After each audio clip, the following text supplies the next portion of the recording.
Let's move on now and take a look at the international papers. And Belle Lupton's been reading them for us. Good morning to you, Belle. Hi there, Tom. And you've picked out one article about Syria that isn't about diplomacy or the war on the ground. It isn't. This is an article that doesn't tell the same story that we're seeing a lot in the news about Syria. It's a beautifully written story about one man and his particular experience of the civil war. It's in the New York Times, the International New York Times. It doesn't pretend to explain that geopolitical situation or even what's going on the ground. Rather, it looks at the story, or it gives us an insight into the lives of the rank-and-file government fighters. Now, the paper met this particular fighter when they were on a reporting trip back in April 2014. They stayed in touch with him via WhatsApp, and then suddenly in May 2015 the messages stopped. So this is the story of how they pieced together what happened to him. He belonged to an important subgroup that we don't hear much about, which is the Sunnis who are loyal to President Assad. And that's quite unusual, right? Absolutely, because most of them, the Sunni insurgency is the majority of those Sunnis are against Assad. But these are some of those people who stay with him because, as the paper says, if all the Sunnis in Syria had suddenly gone over and started fighting Assad, he probably wouldn't still be in power. The article tells this story with really touching human details. So his favourite tobacco, for example, was apple-flavoured. He was secretly in love with one of his cousins, but was worried he'd never afford to be able to marry her on his police salary. He posted mainly photos of his nephews on Facebook, not political slogans. And we've got a WhatsApp from their conversation there. We can see part of the conversation between the reporter and this man. He says, "Before the events, I was different. I used to be a soccer player, but I haven't watched sports for 4 years. Little television, little electricity." He wasn't particularly pro-Assad. You might think he is, being a loyalist, but he's not. He just saw being loyal to Assad as being patriotic to Syria. He was drafted as a soldier and sent to Palmyra to fight the Islamic State organisation over there. And he kept calling. We have this image of him. He keeps calling from the bus on the way there saying, "We're all going to die. I'm absolutely terrified. This is suicide." And the reporter says, "We'd followed many battles, but Palmyra was different. It was just a new level of brutality." Now, after that first battle in Palmyra, he takes refuge in the house of a family he knew. But after 8 days, he's too scared for their lives because they are in danger housing him. So he takes some robes from them, borrows some robes, and tries to escape. Now, witnesses take up the story from there. What happened was he got caught by Islamic State organisation fighters in a mosque and taken out into the street, where he was beheaded in front of anyone who was in the street at the time. There was no sort of ceremony around the event. His body then lay there for several days. Now, what comes out of this is it's an article really written by people who clearly came to love and respect this man. And it brings home to them, as well as to the reader, the human side to this Syrian war. We think about it in terms of numbers and in terms of political parties, but actually behind every statistic there is a man just like this one.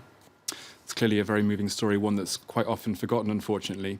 But one UK newspaper that has been covering the ordinary lives of Syrians is closing down. That's The Independent. So the UK's Independent, which from March 26th will move entirely online. So you won't be able to buy the newspaper anymore in print.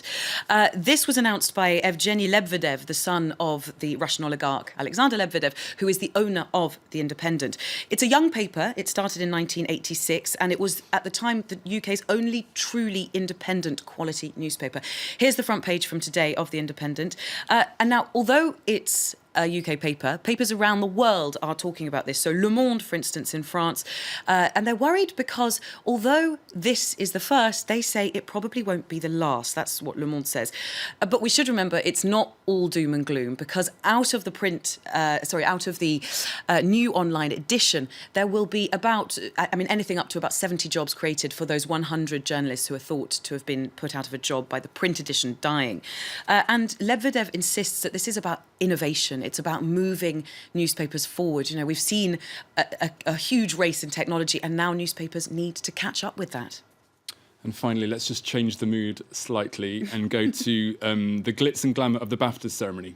Yeah, now you've seen him on the front page of The Independent, but you can also see him on the front page of The Times. He's everywhere. He's everywhere. He's on The Times, he's on The Guardian. It's Leo DiCaprio, who was the big winner with The Revenant, as was The Revenant, at the BAFTAs last night. The BAFTAs, of course, the UK's answer to Cannes or to the Oscars.